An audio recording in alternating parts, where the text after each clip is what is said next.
Hello my dear lovely friend. तो कैसे हैं आप लोग? उम्मीद है आप सभी लोग बहुत अच्छे होंगे और आपकी तैयारी भी बहुत अच्छी चल रही होगी। तो दोस्तों यहाँ पे आज हम लोग जो है सामान्य ज्ञान यानी कि जीएस से जो है सामान्य ज्ञान यानी जीके से जो है आपको जनरल नॉलेज से जो है 25 क्वेश्चंस को आपके यहाँ पे पूछे जाएंगे। क्या 25 क्वेश्चन जो है आपके परीक्षा में पूछे जाएंगे। बिहार पैरामेडिकल 2023 में 25 क्वेश्चन आपको जो है यहाँ 20 क्वेश्चन आपको देखने को मिलेगा। जीके से जो है आपको 20 क्वेश्चंस देखने को मिलेंगे और 20 क्वेश्चंस के लिए आपको 100 मार्क्स निर्धारित किया गया है। ठीक है, आगे बढ़ते हैं। और यहाँ पे आपको डेली शाम को 7:30 बजे जो है लाइव क्लासेस दी जाती है, तो आप लोग डेली जरूर ज्वाइन कीजिएगा। चलिए दोस्तों, यहाँ पे आप लोग डेली शाम को 7:30 बजे ज्वाइन कीजिएगा। चलिए क्वेश्चंस की तरफ बढ़ते हैं। तो यहाँ पे जो है आपको उससे पहले मैं एक लाइन आपको सिलेबस दिखा देना चाहता हूँ। तो सिलेबस ये रहा आप सभी का, और यहाँ पे सिलेबस जो है जनरल साइंस यानी कि फिजिक्स, केमिस्ट्री और बायोलॉजी को मिला करके यहाँ पे आपसे 25 क्वेश्चन पूछे जाएंगे और इसके लिए जो है आपको 125 मार्क्स दिया जाएगा। ठीक है, जीके जिसका आज हम लोग शुरुआत करने जा रहे हैं, श्री गणेशाय करने जा रहे हैं,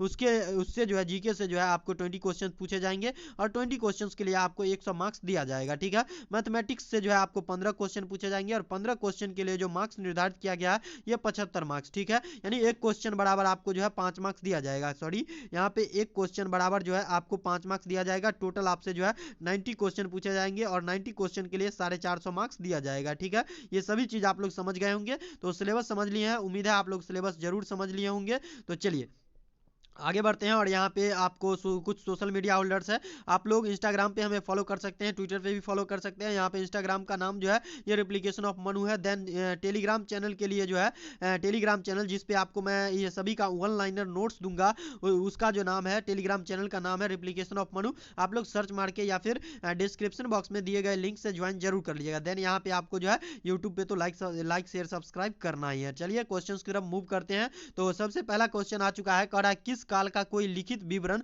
उपलब्ध, क्या विवरण जो है उपलब्ध नहीं, क्या विवरण उपलब्ध नहीं हो उसे कहते हैं, उसे क्या कहते हैं? प्रागैतिहासिक काल कहते हैं, आदि ऐतिहासिक काल कहते हैं, प्राचीन काल कहते हैं, ऐतिहासिक काल कहते हैं। बताइए तो कौन सा काल कहते हैं? तो इसका जो राइट आंसर जो भी लोग कह रहे हैं क्या हो जाएगा, क्या हो जाएगा भाई बताओ, क्या हो जाएगा? सभी लोग बताओ। तो यहाँ पे जो हो जाएगा इसका राइट आंसर हो जाएगा प्रागैतिहासिक काल। इसका जो राइट आंसर हो जाएगा माय डियर लवली फ्रेंड ये हो जाएगा आपको ए नंबर क्वेश्चन, ए नंबर इसका राइट आंसर है। जो भी लोग यहाँ पे ए नंबर ऑप्शन को टिक कर रहे हैं वो सभी लोग राइट आंसर दे रहे हैं। चलिए अगला क्वेश्चन की तरफ मूव करते हैं। और अगला क्वेश्चन आ चुका है, सॉरी 2 नंबर क्वेश्चन। चलिए 2 नंबर क्वेश्चन जो है आदि मानव, क्या आदि मानव ने सर्वप्रथम किस पशु को पालतू बनाया था? बताइए कि आदि मानव जो थे, जो कि वन में रहते थे, जंगल में रहते थे, वो सभी जो है सबसे पहले किस पशु को पालतू बनाया? बताइए, बैल को बनाया, कुत्ता को बनाया, गाय को बनाया, हाथी को बनाया? बताइए तो किस पशु को जो है पालतू बनाया, यानी अपने साथ मतलब कि पालतू, यानी कि आप जानते हैं ना पालतू जानवर कौन कौन है? गाय पालतू है, कुत्ता पालतू है, बैल पालतू है, गाय पालतू है, हाथी पालतू है। लेकिन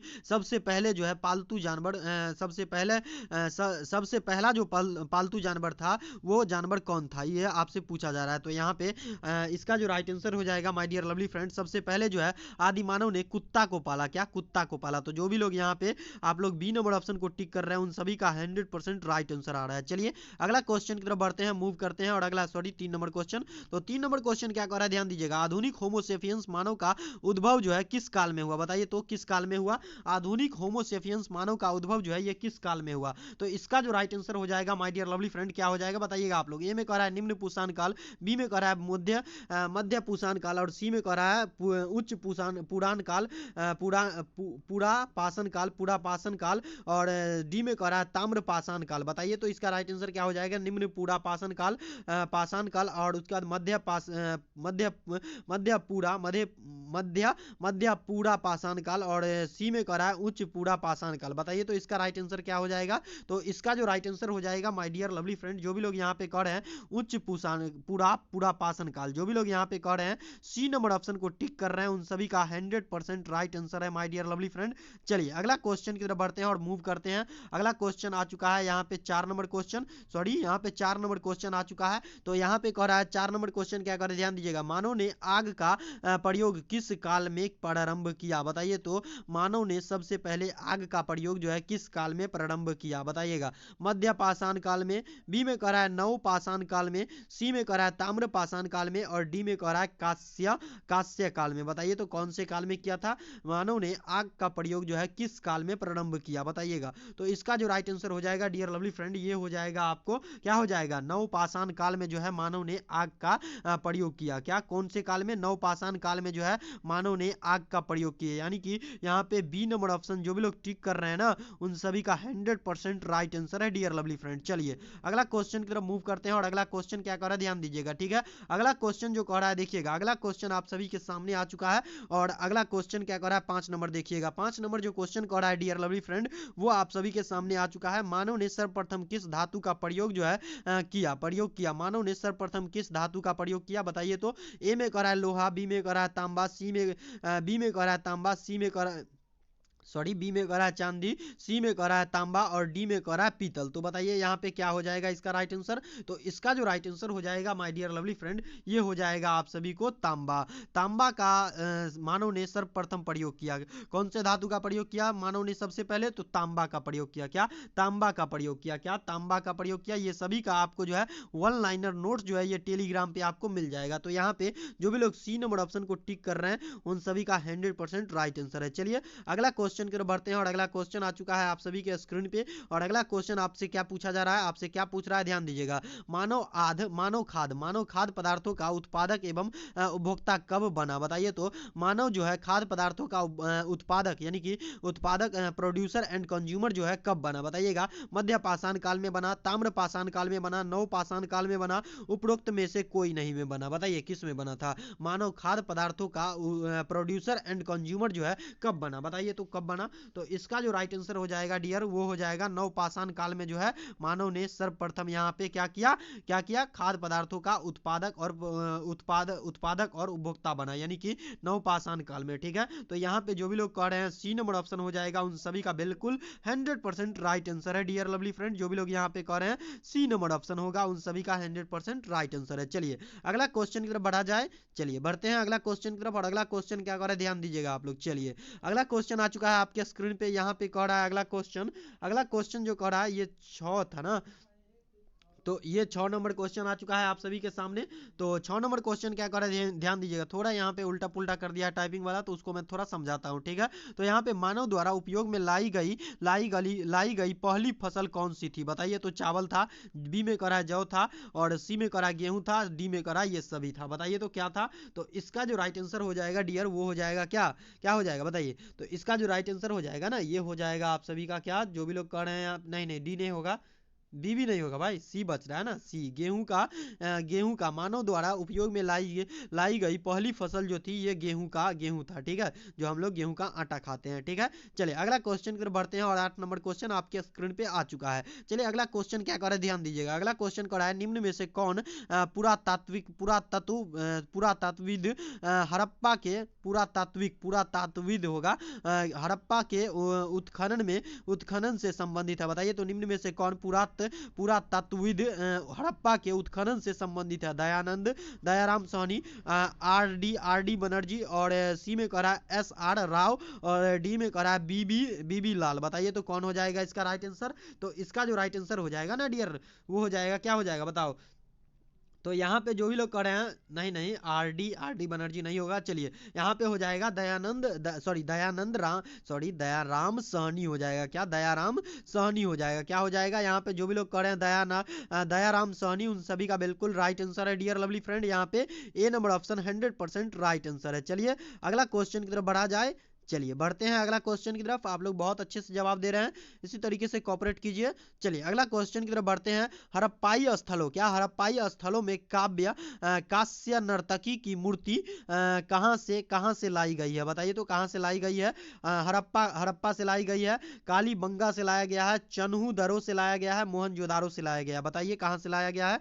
तो ये जो लाया गया है डियर लवली फ्रेंड वो कहां से लाया गया है बताइएगा।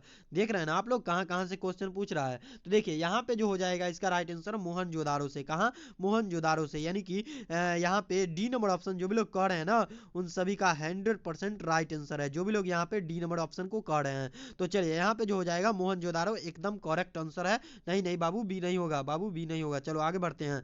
चलिए 10 नंबर क्वेश्चन क्या कर रहा है, ध्यान दीजिएगा। कह रहा है प्रसिद्ध पशुपति की मुहर, प्रसिद्ध पशुपति की मुहर जो है कहाँ से मिली है? बताइए तो कहाँ से मिली है? ये कह रहा है लोथल से मिली है, हड़प्पा से मिली है, और सी में कह रहा है मोहनजोदारो से मिली है, और डी में कह रहा है रंगपुर से मिली है। बताइए तो प्रसिद्ध पशुपति की मुहर जो है कहाँ से मिली है? बताओ भाई, कहाँ से मिला है? लोथल से मिला है क्या? हड़प्पा से मिला है? मोहनजोदारो से? रंगपुर से? बताओ कहाँ से मिला है? तो ये जो मिला है डियर लवली फ्रेंड, ये मिला है आपको यहाँ से। कहाँ से? नहीं नहीं, रंगपुर से नहीं, नहीं, गलत आंसर है। चलो यहाँ पे हो जाएगा मोहनजोदारो से। क्या? मोहनजोदारो से। क्या हो जाएगा? मोहनजोदारो से। चलो आगे बढ़ते हैं और अगला क्वेश्चन की तरफ मूव करते हैं। चलिए इसका राइट आंसर हो जाएगा मोहनजोदारो बाबू। यहाँ पे हो जाएगा मोहनजोदारो, 100% राइट आंसर, यानी कि सी नंबर ऑप्शन। इसी तरीके से एक भी क्वेश्चन को आप सभी को बिना टिक किए हुए नहीं आना है, ठीक है? ओएमआर शीट में हर एक क्वेश्चन को आपको टिक करके आना है, रंग के आना है, ठीक है? चलो आगे बढ़ते हैं और अगला क्वेश्चन की तरफ मूव करते हैं। हर एक क्वेश्चन को टच करना है, ठीक है ना?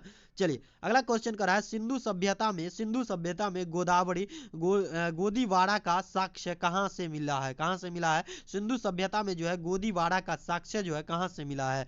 धोलावीरा से मिला है, रंगपुर से मिला है, आलमगीरपुर से मिला है, लोथल से मिला है। बताइए तो कहाँ से मिला है? तो इसका जो राइट आंसर हो जाएगा क्या? नहीं नहीं, डी नहीं होगा, हाँ डी होगा, सॉरी डी होगा। चलो चलो यहाँ पे बी नहीं होगा, बी नहीं होगा, डी होगा। क्या हो जाएगा? लोथल से मिला है। कहाँ से मिला है? लोथल से मिला है। ये हो जाएगा आपका डी नंबर ऑप्शन, यानी कि लोथल हो जाएगा। क्या? लोथल से मिला है। जी हाँ, बिल्कुल राइट आंसर है, जो भी लोग यहाँ पे कह रहे हैं लोथल को। चलिए अगला क्वेश्चन की तरफ बढ़ते हैं और अगला क्वेश्चन आ चुका है आपके स्क्रीन पे। कह रहा है सिंधु सभ्यता में विशाल अन्नागार कहाँ से प्राप्त हुआ है? ये कई बार रिपीट क्वेश्चन है यार, प्रीवियस क्वेश्चन में देखोगे ना जब, तो ये आपको दिख जाएगा, ठीक है? सिंधु सभ्यता में विशाल अन्नागार कहाँ से प्राप्त हुआ है? ये कई बार रिपीटेड क्वेश्चन है, तो इसको छोड़िएगा नहीं, ठीक है? हड़प्पा से लिया गया है, हड़प्पा से प्राप्त हुआ है, मोहनजोदारो से प्राप्त हुआ है, राखी गढ़ी से प्राप्त हुआ है, सुतको गेंडोर से हुआ है। बताइए कहाँ से हुआ है? तो इसका जो राइट आंसर हो जाएगा, यहाँ पे राइट आंसर जो भी लोग कर रहे हैं, क्या? नहीं रे, डी नंबर नहीं होगा, सुतको गेंडोर नहीं होगा। बताओ क्या होगा? राखी गढ़ी भी नहीं होगा। तो यहाँ पे जो हो जाएगा, क्या आंसर हो जाएगा? मोहनजोदारो हो जाएगा। क्या हो जाएगा? मोहनजोदारो। क्या हो जाएगा? मोहनजोदारो। जो भी लोग कह रहे हैं उन सभी का बिल्कुल राइट आंसर है। चलो यानी कि मोहनजोदारो, यानी कि बी नंबर ऑप्शन जो भी लोग टिक कर रहे हैं उन सभी का 100% राइट आंसर है। आप सभी को इसी तरीके से कमेंट बॉक्स में छापते रहना है डियर। चलो अगला क्वेश्चन कर रहा है पुरातत्व बेता सिंधु सभ्यता की सर्वोच्च तिथि क्या है? बताइए तो पुरातत्व बेता सिंधु सभ्यता की सर्वमान्य तिथि क्या है? बताइए कि ये पुरातत्व बेता सिंधु सभ्यता जो है कब से कब तक चली थी? ए में कह रहा है 1800 से 2500 ईसा पूर्व तक चला था, बी में कह रहा है 1750 से लेकर के 2500 ईसा पूर्व तक चला था, और सी में कह रहा है 1700 से लेकर के 2900 ईसा पूर्व तक चला था, और उसके बाद यहाँ पे 2400 से लेकर के 1800 ईसा पूर्व तक चला था। बताइए तो यहाँ पे क्या हो जाएगा? तो इसका जो राइट आंसर हो जाएगा माय डियर लवली फ्रेंड, ये हो जाएगा आप सभी को 2500 से लेकर के 1750 ईसा पूर्व तक चला था, यानी कि यहाँ पे जो हो जाएगा बी नंबर ऑप्शन। क्या हो जाएगा? B number. चलो अगला क्वेश्चन यहाँ पे कह रहा है 100% सही है, जो भी लोग यहाँ पे बी नंबर ऑप्शन को टिक कर रहे हो। चलिए अगला क्वेश्चन की तरफ बढ़ते हैं और अगला क्वेश्चन आपके स्क्रीन पे। चलिए भारत में मूर्ति पूजा का आरंभ कब से माना जाता है? बताइए तो भारत में मूर्ति पूजा का आरंभ जो है आरंभ कब से हुआ? यानी कि भारत में जो हम लोग रहते हैं यहाँ पे मूर्ति पूजा का प्रारंभ, यानी कि सबसे पहले मूर्ति पूजा जो है कब से कब आरंभ हुआ? बताइए कहाँ से आरंभ हुआ और किसने किया? ठीक है, तो यहाँ पे कह रहा है सिंधु सभ्यता से हुआ, वैदिक काल से हुआ, मौर्य काल से हुआ, और डी में कह रहा है गुप्त काल से हुआ। बताइए तो कहाँ से हुआ? भारत में मूर्ति पूजा, यानी जो हम लोग मूर्ति को पूजते हैं उसका आरंभ जो है कहाँ से हुआ? बताइए तो इसका जो राइट आंसर हो जाएगा क्या हो जाएगा? बताइएगा।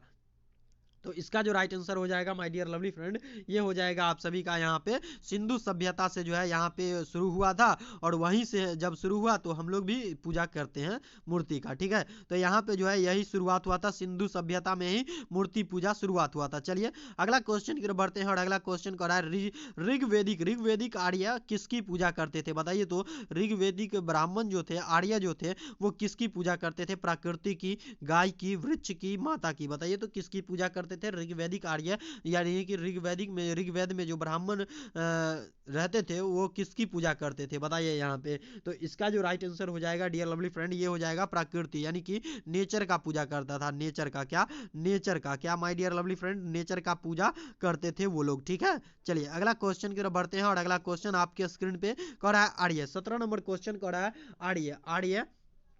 आर्यों का मूल निवास स्थान था कहाँ था? बताइए तो आर्य का मूल निवास स्थान कहाँ था? आर्कटिक क्षेत्र में था, एशिया माइनर में था, दक्षिण रसिया में था, उसके बाद सप्त सिंधु प्रदेश में था? बताइए तो आर्यों का मूल निवास यानी ब्राह्मण का मूल निवास जो है कहाँ था? बताइए, आर्य मतलब ब्राह्मण होता है। ठीक है, चलिए तो यहाँ पे जो राइट आंसर हो जाएगा माय डियर लवली फ्रेंड, ये हो जाएगा एशिया माइनर। क्या हो जाएगा? Asia minor. जो भी लोग यहाँ पे टिक कर रहे हैं एशिया माइनर को, उन सभी का बिल्कुल राइट आंसर है। चलिए अगला क्वेश्चन की तरफ बढ़ते हैं, ये तो आप लोग टिक कर ही दिए हैं, एशिया माइनर। चलिए यहाँ पे बी नंबर ऑप्शन बिल्कुल करेक्ट आंसर है, करेक्ट आंसर है। चलिए यहाँ पे अगला क्वेश्चन की तरफ हम लोग मूव करते हैं। चलिए डियर अगला क्वेश्चन की तरफ मूव करते हैं। आर्य यही भारत यहाँ पे आ रहा है, आर्य भारत में सबसे पहले कहाँ आए थे? बताइए तो यही वो यहाँ पे 16 क्वेश्चन रिपीट हो रहा है। ठीक है, तो यहाँ पे 16 क्वेश्चन जो रिपीट हो रहा है, सप्त सिंधु यहाँ पे 16 था ना, 16 क्वेश्चन, सॉरी यहाँ पे 15 था, सॉरी यहाँ पे 15 था, तो 15 जो था ना 15, यहाँ पे 15 का प्रकृति हो गया। चलिए तो यहाँ पे 17 जो हो गया माय डियर लवली फ्रेंड, ये हो जाएगा आपको एशिया माइनर। ठीक है, चलिए अगला क्वेश्चन जो है 16 नंबर, ये आपको वहाँ पे छूट गया था तो यहाँ पे हम करवा रहे हैं। आर्य भारत में सबसे पहले कहाँ आया था? बताइए, ब्राह्मण जो है भारत में सबसे पहले कहाँ पे आए थे? ठीक है, ए में कह रहा है आपको सप्त सिंधु प्रदेश में, बी में कह रहा है गंगे घाटी, और सी में कह रहा है गंडक के तट पे, और डी में कह रहा है उपरोक्त सभी में। तो बताइए इसका जो राइट आंसर हो जाएगा क्या हो जाएगा? तो इसका जो राइट आंसर हो जाएगा ना डियर, ये हो जाएगा सप्त सिंधु प्रदेश में जो है आर्य सबसे पहले आए थे। भारत में आर्य जो है सबसे पहले कहाँ पे आए थे? तो ये आए थे आपको सप्त सिंधु प्रदेश में। कहाँ पे? सप्त सिंधु प्रदेश में, यानी कि यहाँ पे राइट आंसर हो जाएगा ए नंबर। चलो आगे बढ़ते हैं, मूव करते हैं। 18 नंबर क्वेश्चन आ चुका है आपके स्क्रीन पे, और कह रहा है प्रसिद्ध गायत्री मंत्र। प्रसिद्ध गायत्री मंत्र जो है, गायत्री मंत्र जो हम लोग पढ़ते हैं, यहाँ पे प्रसिद्ध गायत्री मंत्र किस वेद से लिया गया, या फिर किस वेद में है? ठीक है, ए में कह रहा है ऋग्वेद, बी में कह रहा है यजुर्वेद, सी में कह रहा है सामवेद, और डी में कह रहा है अथर्ववेद। बताइए तो प्रसिद्ध गायत्री मंत्र जो है किस वेद में है, या फिर किस वेद से लिया गया है? तो बताइए, तो इसका जो राइट आंसर हो जाएगा माय डियर लवली फ्रेंड, ये हो जाएगा, क्या हो जाएगा? नहीं नहीं, यजुर्वेद नहीं होगा बाबू, यजुर्वेद नहीं होगा। तो यहाँ पे जो हो जाएगा ऋग्वेद हो जाएगा। क्या? ऋग्वेद। जो भी लोग यहाँ पे टिक कर रहे हैं ए नंबर ऑप्शन को, जो भी लोग टिक कर रहे हैं उन सभी का बिल्कुल 100% करेक्ट ऑप्शन है माय डियर लवली फ्रेंड। चलो आगे मूव करते हैं हम लोग। चलिए अगला क्वेश्चन 19 नंबर आ चुका है, और 19 नंबर क्वेश्चन कर रहा है सत्यमेव जयते उक्ति कहाँ से ली गई है? बताइए, सप्तमेव जयते जो है उक्ति कहाँ से ली गई है? छांदोग्य उपनिषद से लिया गया है, मुंडोक उपनिषद से लिया गया है, मनुस्मृति से लिया गया है, ऋग्वेद से लिया गया। बताइए तो इसका राइट आंसर क्या हो जाएगा? तो इसका जो राइट आंसर हो जाएगा, क्या क्या? नहीं नहीं, ये नहीं होगा। छांदोग्य उपनिषद नहीं नहीं नहीं होगा, नहीं होगा। ऋग्वेद भी नहीं होगा, नहीं होगा बाबू, नहीं होगा।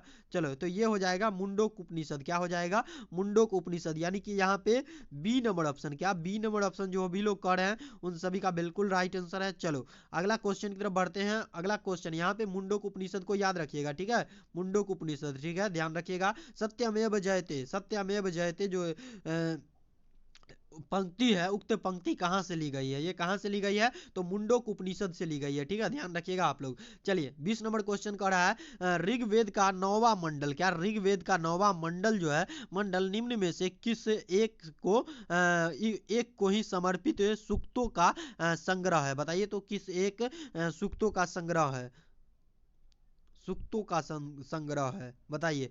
सोम है, ए में करा है सोम है, बी में करा है अग्नि है, सी में करा है वरुण है, और डी में करा है इंद्र है।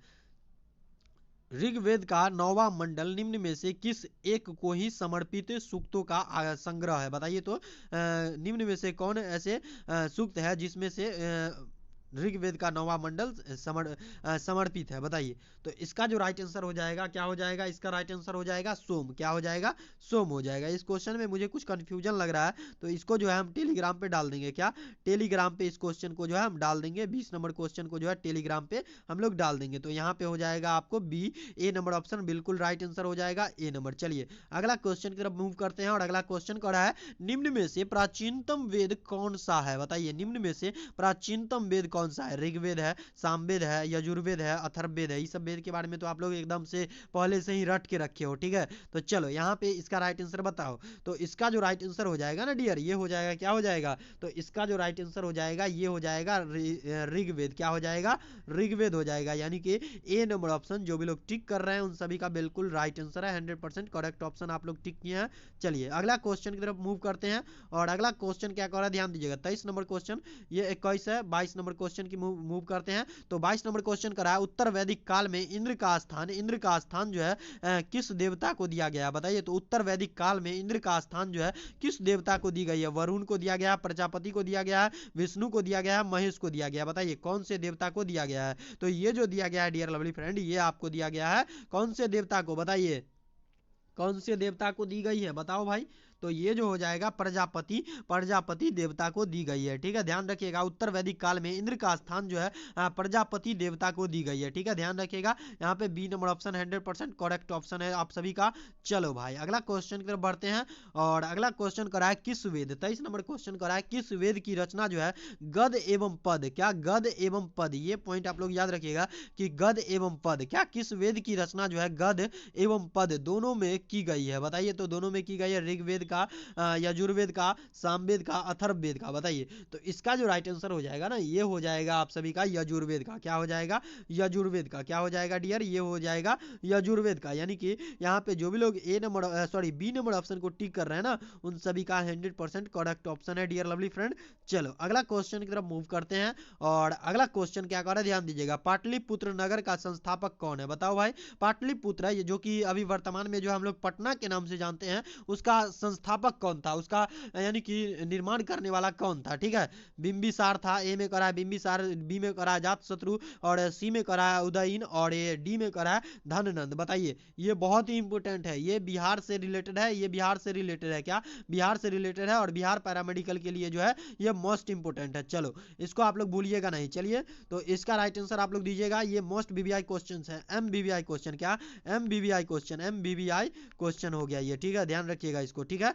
चलिए पाटलिपुत्र नगर का संस्थापक कौन था, कौन है या था? बताइए।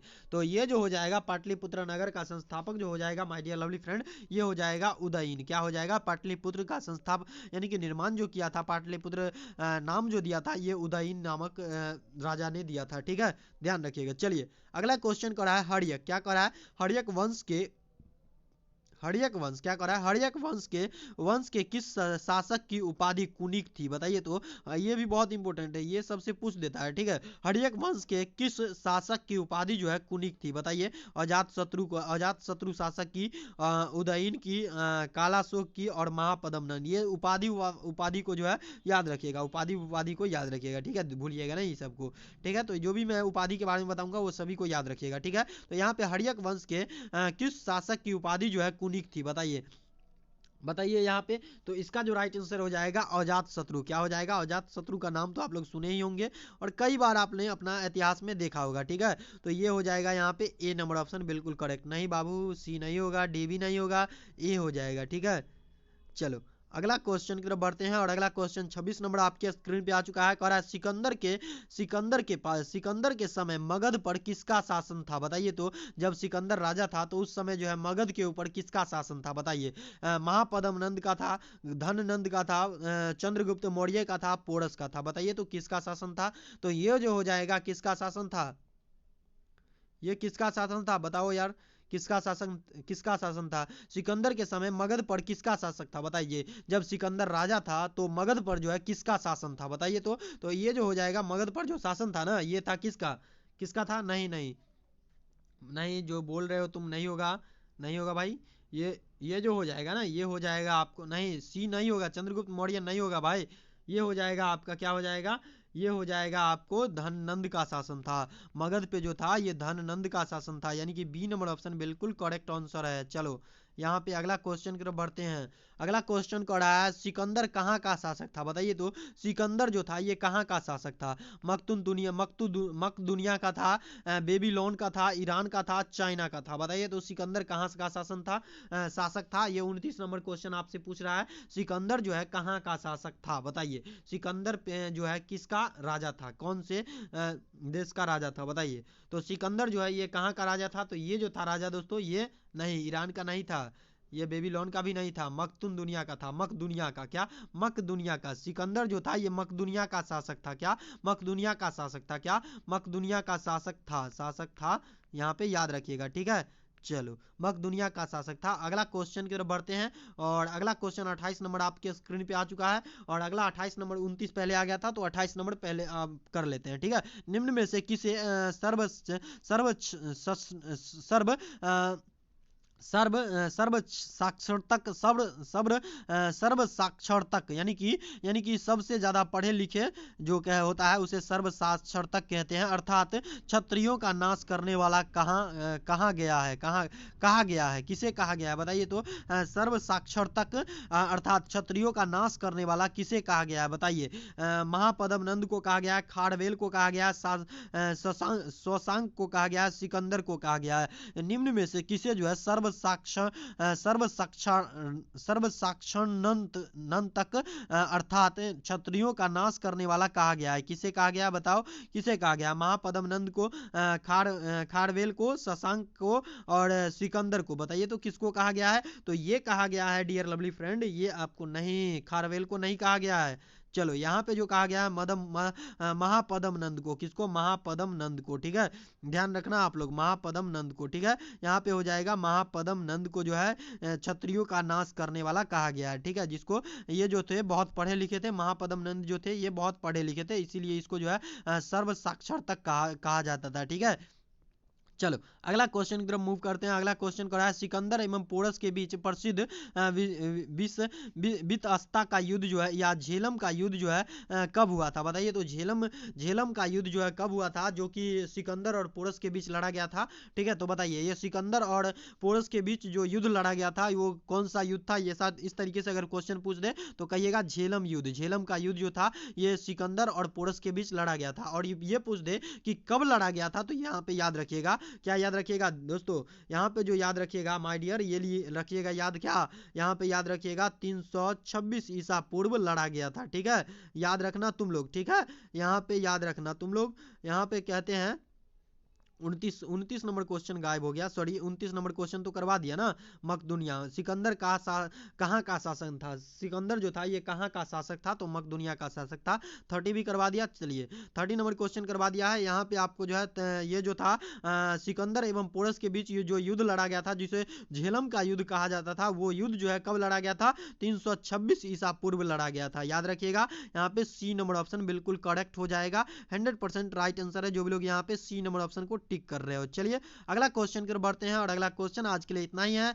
30 क्वेश्चंस को मैंने करवाया है, 30 क्वेश्चन आपको मॉर्निंग में करवा देंगे। मॉर्निंग और इवनिंग में दोनों में आप सभी का यहाँ पे क्लास चलेगा, ठीक है। तो मॉर्निंग और इवनिंग दोनों में क्लास चलेगा। मॉर्निंग इवनिंग में जो क्लास का टाइमिंग है ये 7:30 बजे है, कितना 7:30 बजे है। और इवनिंग में जो टाइमिंग रहेगा वो 6:30 बजे हो सकता है, ठीक है। ये टाइमिंग आपको 6:30 बजे रहेगा। तो आप लोग यहाँ पे एक बार चैनल पे विजिट जरूर कर लीजिएगा, ठीक है। या फिर नोटिफिकेशन को ऑन कर लीजिएगा, जैसे ही मैं लाइव आऊंगा या फिर वीडियोस डालूंगा तो आपको जो है इन्फॉर्मेशन मिल जाएगी। चलिए दोस्तों, यहाँ पे एक उम्र थका नहीं सकती, ठोकरे गिरा नहीं सकती, अगर जिद हो जीतने का तो हार भी हरा नहीं सकती। इसी चंद मोटिवेशन लाइन के साथ आज का ये वीडियो, ये क्लास यहीं पे एंड होता है, सेशन यहीं पे एंड होता है। अगर आपको कुछ भी डाउट्स, कुछ भी प्रॉब्लम्स होगी तो आप लोग मुझे व्हाट्सएप पे या फिर पर्सनली मैसेज करके इंस्टाग्राम पे आप लोग हमसे बात कर सकते हैं। देन यहाँ पे किसी भी तरीके की प्रॉब्लम्स होती है तो आप लोग हमसे डायरेक्ट कॉन्टेक्ट कीजिए, ठीक है। Thank you for watching my dear lovely.